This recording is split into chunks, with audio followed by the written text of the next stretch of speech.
LPT, if you have to put down a beloved pet, make the vet come to your house to give them the injection. Nothing is more terrifying to them than to die in the only place they always hated to go. They deserve to be surrounded with all their toys and blankets before dying. We had my dog put down on the front lawn. All the neighbors came by and gave him a whole bunch of pets. He had a fan club from many afternoons spent out in the front yard unattended. He was a very good boy. I couldn't recommend this more. His big dumb tail was wagging up until the end, God bless him. This hits me. There will come a day when neighbors will no longer see my boy out front. We have already spent many hours in the front yard in his 3 years.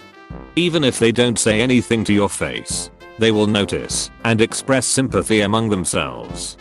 There's a dog up the road that's usually outside. He hasn't been for 2 weeks. I'm sad. Open bracket. A couple of the kids in my neighborhood noticed that we weren't walking our dog anymore, and they brought us a photo frame of beagles to comfort us after he passed. I cried so hard. It was so touching. As a vet tech, some advice: if you really want to do this, you need to call your vet and schedule this ahead of time. It is also going to run you a lot more money. All my pets I had put down at the vet have been retrievers of some sort. The one and only thing that was important to the animal as I looked into their eyes was that I was there, and my voice was there, and my hand was on them petting them, and I was telling them they were doing a good job and they were a good dog. It just takes a little bit of fortitude. I agree entirely. I lost my pup in January to liver cancer. I couldn't let her suffer, so I chose to take her to the vets before she was in pain or had any complications. She was uncomfortable due to swelling around her abdomen, and allowing her to suffer would have broken my heart. The vet had a room prepared with blankets, but I took her blanket and tennis ball. She had to stay for a day when she initially got tests done to confirm the cancer, so she was nervous that she was being left again. I told her that I wasn't going anywhere and lay beside her on the floor hiding her tennis ball in the blanket for her to snuffle for. The vet gave her an anesthetic and she dozed off while I stroked her head, cuddled her and soaked her nose with tears. The vet gave her the injection and she went to sleep while I told her she was the best dog in the world. Then the vet left and allowed me time to compose myself and wrap her in a blanket. When she was a pup I cuddled her to sleep before transferring her into her bed so that she didn't bark and scratch the door. I said all the same things I used to when she was a puppy and she just held my gaze nose to nose. I told my wife it was over quick. No issues. She couldn't be there as we have a 2-year-old at home, but this is the first time I have reminisced about that evening in honest detail. She was the best pup. Smart, loyal and protected my kid like he was her own puppy. I miss her every day. Good God man. I'm sobbing over here. Me too buddy. I had subconsciously repressed the experience until I wrote out my post. It's good to get sometimes. We did it in the tall grass. The other dogs checked on her after, poked her, then went to the fence and howled at the dogs across the street. They got closure, which they didn't get when we put their mother down at the vet's office. They were sad for months, anxiously looking for her. You brought up a good point. There's no way to tell them their loved one is dead, so you kind of have to show them. It's kind of morbid, but is better than leaving them hanging for months. Those months could have been a few weeks of grieving with some closure. One of my dogs suddenly began to have seizures, so I had to take him to the vet. The vet put him down when they couldn't get the seizures to stop. I think my other dogs were traumatized by witnessing the seizures and not seeing how it ended. When I was a teenager, my Shetland sheepdog had a seizure. I brought him to the vet and was told very suddenly that he was in a lot of pain and it would be best to put him down. I remember being so scared and not knowing what to do and feeling pressured. I couldn't stop crying. I tried to pull myself together so that he wouldn't be scared, but I just couldn't do it. I cried the whole time. I hate knowing that my dog's last moments were in pain and fear, and now I'm crying. So sorry you had to go through that. My pup loved the vet. When she'd get loose she'd always run to the vet's front door. Honestly, this is the ideal situation. If going to the vet is enjoyable for the pet, that makes their entire life so much easier for everyone. A lot harder to convince cats that the vet is nice than it is dogs though. Highly agree. But be prepared in advance. It was $300-400 for a euthanasia visit to our house. And it was several days wait after the initial call for the vet to be available. And the few I called never answered their phone right away. So it was a leave a message situation. Basically it's not for emergencies. But it's worth it. Depending on where you live it can be even higher. I was quoted $500 to $600. And no, not for emergencies. Can confirm. Had 4 dogs and a cat need to be put down between 2006 and 2016. Autoimmune disease. Old age. Cancer. Old age. The first 4 were at a vet's office and the last was at home. The difference in their stress levels was so apparent. All surrounded by loved ones. But one in his own home. On his own fluffy bed vs a steel exam table. He passed so peacefully. If this is an option for you, highly recommend. Same. We did this twice in the past 2 years. And both times were as perfect as that kind of thing can be. Zero pain. Zero stress. Both of our old boys passed in the places they were literally the most comfortable and content in life, one on the couch and one in his bed. Both are buried in our backyard and will be part of our family story forever. Did they pass on at the same time? If not, how did the surviving boy handle the experience? I've got 2 senior pups. If the time comes that I need to make that choice, I'd love to do that in my home. But I'm worried that surviving animals would be much more fearful of strangers in the future. Not op, but my experience was like, so first dog unexpectedly had health problems and had to be put to sleep in October. We brought him home from Auburn to bury him. We let our other dog see him/smell him before we buried him in the backyard. Not sure if it was a great idea, but the whole family was heartbroken and we wanted to let him say goodbye to his brother. He was extremely depressed for a month and sadly we got bad test results that he was experiencing kidney failure and didn't have long. So in December we took him to the vet and had him put to sleep and buried him next to his brother. Needless to say, everyone in my family was inconsolable. Heartbroken messes for quite some time. One of the last things we did the day before putting the second one to sleep was take him to see this big Christmas light display in the park and let him run around and have a good time. Still to this day, my dad and I can't handle going out to see Christmas lights. I'm so sorry. I'm dreading when the time comes to say goodbye to my pups. My husband and I will be devastated and the parrot will mourn with us. The bird enjoys sitting with my girl and grooming her fur. I suspect our cats will be relieved, though. These amazing creatures are family and cherished friends. I don't think you ever stop missing them. Good idea, but ask instead of make. Not always possible. We had no idea what was wrong with my dog and had no choice but to take her to the vet, which is where she had to be put down unfortunately. Same here. Wish I had the luxury of giving my dog a better passing, but wasn't possible. At least he was surrounded by loved ones.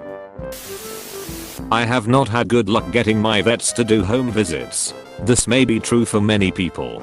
However, all the vets I know try to make the experience as comfortable for the person and their pet as they can.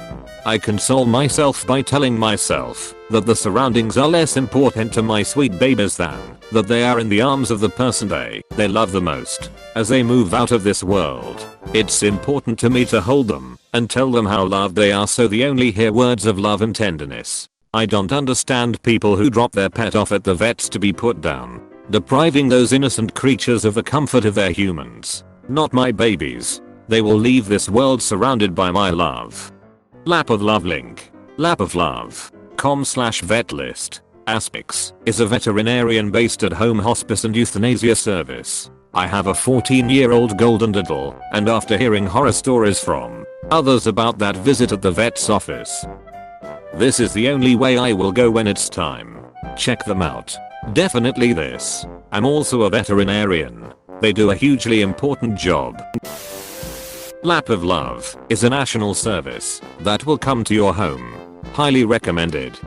Our vet's office offers in-home euthanasia, but timing is more limited because it has to be after their regular appointments. They also recommended Lap of Love, which we ended up using as our old boy was in pain and we needed help sooner. The doctor they sent was amazing and gentle and kind. One of my biggest regrets in life is not being there for my childhood dog as she was taken to the vet to be put down. She was with us from the time I was 4. She was also 4 when we got her, to when we were both 16. I didn't know better then, but I still feel awful. I will absolutely do this for my pets at home, surrounded by the people and things they love.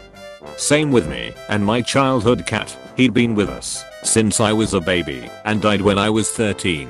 Mom didn't want me there because she thought it would be too upsetting for me, and I didn't argue at the time. But looking back now, I really wish I had been with him. Make the vet or ask. Do it at gunpoint. If I'm having a bad time, everyone is. Bonus points for threatening to kill other people's pets in the place they hate most. Holy shit, what is wrong with me? See, I don't know. When we put my best friend down at the old, ripe age of 17, I was 18. He almost seemed at peace at the vet. First of all, my parents waited way too long to put him down. A year past time. He had heart failure, no teeth, and had lost all of his sight and hearing. He didn't know food was in front of him unless you put his face in it. His body was riddled with arthritis, and he even suffered 2 strokes and those other ones that we know of. He was the first dog my parents had together, and he grew up with me. He was with me as I learned to crawl, walk, talk, read, everything. They just wouldn't let go, no matter how many people told them they needed to. But my best friend was still wagging his tail when he woke up from his naps, and he loved cuddling. The day we took him to the vet, he was so calm. He licked the vet's hands and snuggled with me. The vet tech held him as they placed the IV, and she petted him. He was so relaxed. My best friend licked my hand one last time, and I gave him one last hug, and then the vet pushed the medicine. He went so peacefully and so quickly. Now, I wish we would have done it at home, but my best friend almost looked relieved at the last visit. Our dog died 2 hours from our car around midnight. Our vet met us at his and took him at 2 a.m. That man is a saint. Really appreciate the willingness of vets that go the extra mile to make the pet and pet owner more comfortable. I would not make your vet use a vet that specializes in at-home euthanasia. They are often much better at dealing with grieving owners. I'm totally sympathetic to this, but it's also important to think about things like not all animals hate the vet. And do you want to look in your backyard every day and be reminded of where they put down your loved animal? It's okay if you don't want to do it at your home also. Definitely something to ponder. Last time I saw this same LPT, it was mentioned that not everyone can afford to do this, and making this kind of LPT is insensitive. You are not a bad pet owner because you can't afford to have an in-home euthanasia when the time comes. It's also possible that it's more humane to euthanize right away than to wait for an in-home appointment. IDK. I just find it really insensitive that this LPT makes people feel terrible for having to euthanize their pet at the vet office. Agreed. What if someone just had to put a pet down and now some internet stranger is basically shaming them for not setting up a home visit? I've always just wondered why it's okay to kill pets if they're terminally ill but not humans. My mother died from cancer that spread to her bones. Her last 3 weeks were spent in absolute agony. It was awful to witness and made me feel helpless since the meds weren't really working. But no way did my siblings and father and I leave her to suffer alone. I wondered at the time why we treat our pets better than our human family members. Also, F cancer. I've always found it a bit tragic from the vet's point of view. I imagine they decided to become a vet because they love animals, but they spent so much of their time driving around the countryside killing animals. In the UK at least, vets have a very high suicide rate. This is so sad. It's about 4 times the national average. I wanted to be a vet when I was younger, but a teacher once told me, I know you love animals, onion, but you'll have to decide whether they live or die every day, then actually do the injection. And I think it had eat at you. Wise words. I saw a vet cry once. My stepmom's cat reeled in very early one morning. Delirious. We went to the emergency vet, and it was believed Pocket had drunk aviation fuel from a pond they lived on a busy flight path. Anyway, it was curtains for Pocket either way. Quick or slow. We chose quick. But he was terrified and was thrashing around howling we couldn't keep him still enough to enable the vet to slip the needle in. He fought, and only when he was tired did she manage to get the drugs into him. He didn't go peacefully. I was a child at the time, so didn't realize that the vet herself was quite young. It was about 3 AM, and I doubt many cases you get at that hour end well, and she seemed overwhelmed. I've often thought of her. That was 30 years ago now. Here's a better LPT, since apparently this costs an extra $400 or so. Donate that $400 to a charity that helps animals or people, if that's your jam. $400 can do a lot more good than ease a single animal's stress for 15 minutes. My last dog was put down, cancer, at the vet, while eating chicken in mom's lap, surrounded by his family. 1 minute chicken, next minute snoring, next minute gone. We would all be so lucky to go out that way. Make the vet come to your house. That's not an option a lot of times. Hey, thanks for watching, and don't forget to subscribe.